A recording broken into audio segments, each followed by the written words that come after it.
Salut à tous, alors on se retrouve dehors parce que dans la voiture il commence à faire très chaud, les températures, un coup il fait 12 degrés, un coup il fait 30 degrés, c'est compliqué, vous savez qu'avec un toit en verre obligatoirement c'est moins isolé, donc il fait tout de suite chaud. Après je vais pas mettre la climatisation, on va laisser donc la voiture faire la protection de l'habitacle et au niveau des batteries ça pose absolument aucun problème. Donc on va reparler notamment de Tesla, je vous en avais parlé donc dans la vidéo précédente, on est à l'extérieur avec les petits panneaux photovoltaïques tu vois qui produisent bien et on est mercredi, donc c'est la journée des enfants, les enfants font leurs devoirs avec leur maman, donc je les laisse tranquillement à l'intérieur. Vous me direz si ça pose un problème de faire une petite vidéo à l'extérieur. La vidéo va aller vraiment très vite. C'est finalement que vaut donc cette offre à 0,99%. On va en parler. Tout d'abord, je sais plus, c'est 299 €, quoi que ce soit. Vous le savez, comme d'habitude, c'est un appel de pied.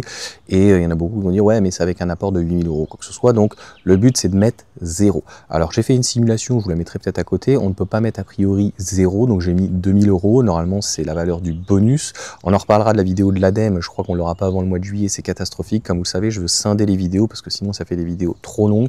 Et j'ai l'impression que tout est fait comme on arrive à la fin du bonus et qu'il va y avoir une autre aide. Eh bien, de mettre des bâtons dans les roues de Tesla, parce que de toute façon, au niveau de l'ADEME, j'ai l'impression que nous avons des gens qui sont bien à gauche, et comme ce qui est véhiculé malheureusement par Tesla n'a pas l'air de leur plaire, eh bien, ils vont essayer donc en France de bloquer les choses. Encore une fois, la France n'est pas l'Europe, n'est pas le monde, donc pour Tesla, il n'y a pas trop d'inquiétude. S'ils ne vendent pas en France, eh bien, ils iront vendre de toute façon ailleurs. Ce n'est pas en tout cas très important. En tout cas, le leasing, je trouve, est très intéressant. Si vous prenez sur 48 mois, donc 2000 €, ça représente même pas 50 € au pire des cas en plus. Finalement, comment le véhicule se positionne par rapport à d'autres véhicules, comme j'ai déjà expliqué, pour moi, il n'y a que le Xpeng G6 qui est à 420 € qui peut éventuellement se démarquer, puisque si on prend la référence, par exemple, de ce type de texte, de ce segment en plus petit, le Scénic par exemple, on est beaucoup plus cher, on va être aux alentours des 600 €, puisque si on devait comparer avec une bonne autonomie, eh bien on serait beaucoup plus élevé. Donc concrètement, le leasing, on va parler vraiment que du leasing, hein. L'achat, vous le connaissez, c'est 45 000 € et 47 000 € et je ne sais plus combien, 52 ou 53 000 € pour la 4 roues motrices en grande autonomie.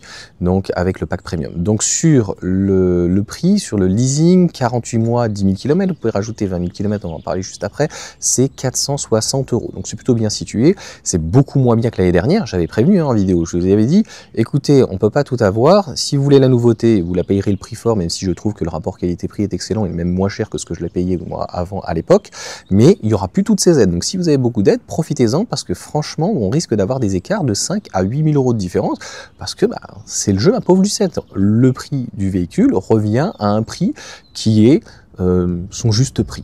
Donc 468 € avec 2000 € d'apport qui peut être le bonus, c'est très bien situé. Je crois qu'après pour la grande autonomie 2 roues motrices propulsion, on est à 492, bref en dessous de 500 €. Et la 4 roues motrices, là où tu devras apporter donc 2000 €, il n'y a pas de bonus dessus, c'est 559 €. Donc ça fait dans les 600 balles, donc c'est plutôt bien situé. Si on met 20 000 km, on était à 520, 530, bref, je vous laisserai aller faire les simulations sur le site Tesla, vous êtes des grands. Donc tout ça pour vous dire que on est sur un prix qui est rationnel, correct. Et donc en termes de leasing, qu'est-ce qu'on aura de mieux? Je pense que ça va être compliqué, soit éventuellement des constructeurs donc chinois, ou éventuellement donc des constructeurs peut-être comme BMW, sauf que chez BMW, contrairement à un constructeur chinois comme Xpeng ou BYD, ou même MG, eh bien vous aurez un véhicule qui sera beaucoup moins optionné, puisque si on devait prendre une équivalence d'un modèle Y 4,79 m, on ne peut pas la comparer à un X1, ça serait un iX3. Donc sur par exemple une 4 roues motrices qui est à 600 balles de leasing, on est à entre 70 et 80 000 €, même pour de la propulsion, des fois je crois 286 chevaux, bref. On est plus aux alentours des 1000 € sur le leasing. Moi je suis pas là pour faire la promotion en tout cas du leasing, mais je sais qu'il y a beaucoup de personnes donc, qui prennent ce type, donc en tout cas qui font ce type de choix. Vous me direz ce que vous en pensez. Pour moi c'est une question de détention, donc 460 €, 10 000 km avec éventuellement le 2000 € donc de bonus, mais ça on y reviendra après donc par rapport à l'ADEME. Ça fait à peu près 5000 € donc sur l'année, ça sera à peu près la décote. Finalement le véhicule n'a pas d'entretien, le véhicule coûte pas cher à l'usage, donc en fait c'est quelque chose qui peut se permettre de se lisser. Ça peut être intéressant je pense sur 2, 3, 4 ans. À un moment donné, il y avait du 2 ans avec 7000 € de bonus, on l'a touché à 249 €, 239 €, c'était juste complètement fou, quelqu'un qui voulait essayer la voiture électrique.